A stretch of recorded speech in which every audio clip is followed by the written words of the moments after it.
Hey folks, this is Kalani. We now know when the Dragonflight expansion is going to launch, and it might surprise you. The World of Warcraft Dragonflight release date is this year, launching sometime in 2022, much earlier than many of us were expecting. Now, there is a whole lot of doubt about Blizzard's ability to get this done within the community. The pre-orders for Dragonflight have also just been made available, so we can lock in our spot for the Dragon Isles, get some goodies, and speculate about whether or not Blizzard can make this crazy release date promise come true. There's quite a bit to unpack here, so let's break it all down. Before we jump in, be sure to hit up that like button and subscribe so you never miss another video. So we finally have the pre-order options for the Dragonflight expansion. As expected, there are a few different tiers with a variety of goodies on offer, depending on how many dollary dues you decide to throw at Blizzard this time. But the most important part of this entire thing is some small text down near the bottom of the pre-order page. World of Warcraft Dragonflight will be available on or before December 31st, 2022, so Dragonflight should launch sometime this year.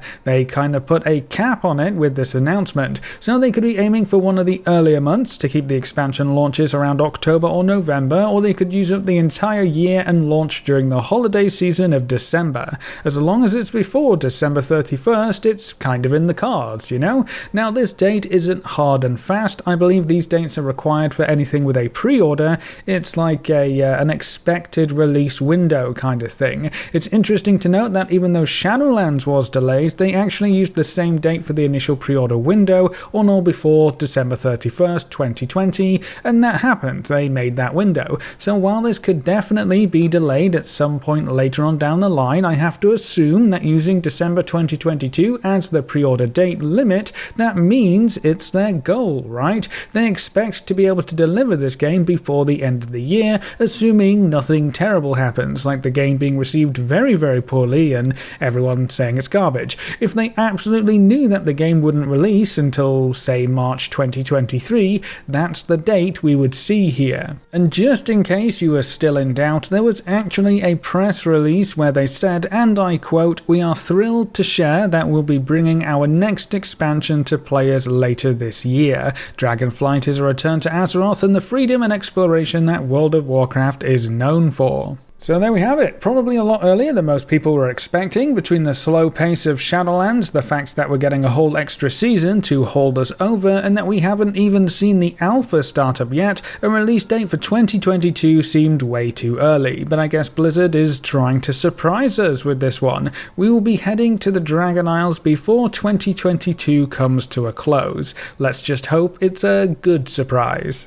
But that does mean some very interesting and potentially problematic things. First off, Season 4 has to start relatively soon. The dev team have said that Season 4 will not be as long as some of the seasons in Shadowlands, but with only 6 months left in this year, we have to wrap up the current season and go through probably at least 4 months of Season 4, which means it has to start in August, most likely, if not sooner. So we won't have much time left in Season 3, but more importantly, that 6-month figure should give you worry for other reasons. I know it might feel like 2022 just started, but we're already halfway through this year. That means at the very maximum, Blizzard have 6 months to test Dragonflight. 6 months to go through alpha, go through beta, maybe do some larger tests for server stability, and to get the pre-patch started and the game released.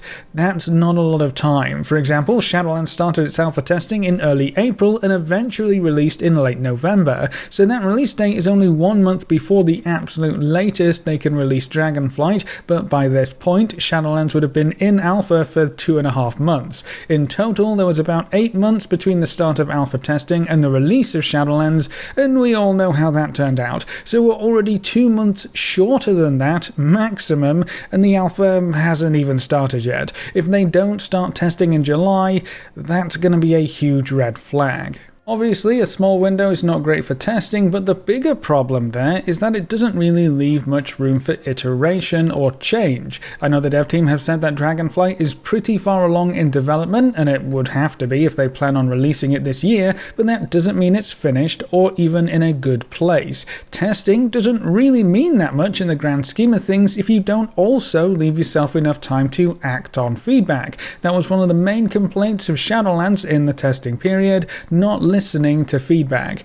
I mean, I guess that's actually been a major gripe of the community for almost every expansion that's released semi-recently, so it really confuses me that the dev team would limit their testing period to the point where they might not even have time to improve the game before it's shipped out the door. And if the expansion is far enough along to release this year, I think alpha should have started quite a bit ago. Get the testing started early, get the feedback started early, and hopefully avoid another Covenant catastrophe. But I guess we just have to wait and see. Alpha has to start up soon, like within the next few weeks, so we will finally be able to see what state the game is in and what this new era of World of Warcraft is going to look like. The good news, hopefully, is that we don't have too much longer to wait to move on from this expansion. With Dragonflight being promised for sometime this year, we can finally move on to something new and something a little more down to earth. Dragonflight is supposed to be a return to Azeroth with smaller adventures and less massive cosmic forces that want to rewrite the entirety of creation and whatnot for seemingly no good reason, except for the big bad behind the curtain that obviously he couldn't tell anyone about, and we only found out about after we killed him, so we'll just have to wait and see how doomed our reality is in next week's chapter of World of Warcraft. But first, we get to take a break with Dragonflight, and I am very much excited for it. That's all we know about the release date so far, so let's move on and talk about the pre-order bundles that are now available. There are 3 versions you can pick from: the base edition, the heroic edition, and the epic edition. The base edition is going to cost you $50 and will include the Dragonflight expansion, the new class and race, the Drakthir Evoker, which is really just part of the expansion anyway, but it does mention that it may become available at or before launch, so we might be able to create our Evokers during the pre-patch event, and then you also get a Drax pet for pre-ordering as well. The Drax pet is the only thing that will no longer be available past the pre-order stage, I believe, so if you want this pet, you're going to have to pre-order no matter what. Moving on to the Heroic Edition, that will set you back $70 and includes a level 60 boost that you can use right away, so if you've maybe been wanting another ult or to swap characters or whatever, that boost could help you out there. It also includes the Tangled Dreamweaver flying mount. This is a green drake with leaf wings, so it fits into the whole Dragonflight theme with some extra nature bits added in. It actually has a pretty cool mount special animation, so if you like shiny things or green dragons or just having the newest mount available, there's also a mount for these packages. And then you also get a Murkastraza pet to go with the Heroic Edition as well. You can probably guess what this is from the name. Take a Murloc, take Alexstrasza, smash them together, and this is what you get. Now moving on to the Epic Edition, this one will set you back $90, kind of crazy when you think about it, but we'll talk about price here in just a second. The Epic Edition will also include a new Hearthstone toy effect, the Time Walker's Hearthstone, which looks very Bronze Dragonflighty with sand swirling around your hands. It's okay, but I'd still probably use some of the other available options. You also get a new Transmog headpiece, the Diadem of the Spellkeeper. It looks kind of cool, it reminds me of some Burning Crusade gear, and I'm sure you could set up some interesting transmogs using this headpiece, but it's a bit bulky at the same time. It goes out quite far to the side and it's going to clip with your hair almost no matter what, but the frosty effect is a nice touch. I wonder how it would look on the new Drakthir race as well. And then the last major item included in the Epic Pack are the Wings of Awakening. This is a new back slot transmog with 5 color variations. We actually get some dragon wings in World of Warcraft. It took them long enough. 5 color variations are, as you might expect, 1 color for each Dragonflight, so you can rep whichever Dragonflight you want to at any time and pretend you're a little dragon yourself. While these wings are definitely a nice addition, I feel like they could have been a lot better at the same time. They're just static right now. They don't really move. I would have loved it if they unfurl and maybe stretch sometimes, you know, like the Warlock set wings from TBC or Legion, or have some special effects like the Miss of Pandaria legendary cloaks. They don't even move when you fall from heights, so they're cool, but I also feel like they're a bit of a missed opportunity at the same time. Hopefully we get some more flexible wings in the future, because I think having wings, or really any other cool back slot variation, is awesome, and it gives you a lot of creative options with Transmog. And then to sweeten the deal on that last package, you also get 30 days of game time, which will save you $15 or so if you plan to play Shadowlands right now. Now you may have noticed that these packs are a bit more expensive than they used to be. I think across the board they're $10 more than the Shadowlands equivalent packages, so we're paying $50 for the base game edition instead of $40, and we're up to $90 for the Epic edition, up from $80. If you want all of the goodies, you know, it's your money, you do with it what you want, but you can't help but think forking over $90 for a game you already spend $15 a month on is kind of expensive.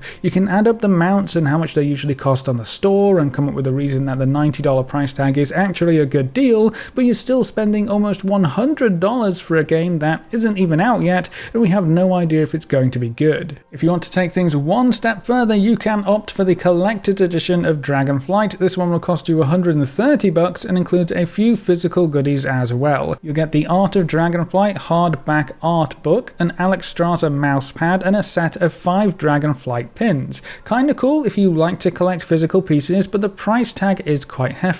That also doesn't include tax or shipping, which can really drive up the price if you live outside of certain areas. It's also worth noting that this time around Blizzard have said that they do not have any plans for retailers to get the collector's editions, so the only place to buy it as of right now is the Blizzard store, which means you basically have 0 other options right now if you really want to buy one. They also tend to sell out quite fast, so you'll have to make that decision relatively quickly. But that's all of the pre-order bonuses coming for Dragonflight and all of the info we have regarding a release date. What do you think of Dragonflight releasing sometime this year? Is that way too soon, or do you think it's going to be alright? Are you going to pre-order for any of these goodies, or are you going to wait until we see a bit of the alpha first? Leave all your thoughts in the comment section below. A big thank you to all of our supporters over on Patreon and to everyone who's subscribed on Twitch. You can see the names floating by on screen. If you want to see more videos like this, make sure to subscribe and ring that notification bell so you never miss another video. Thanks for watching, folks. Good luck and have fun, and as always, I'll see you next time.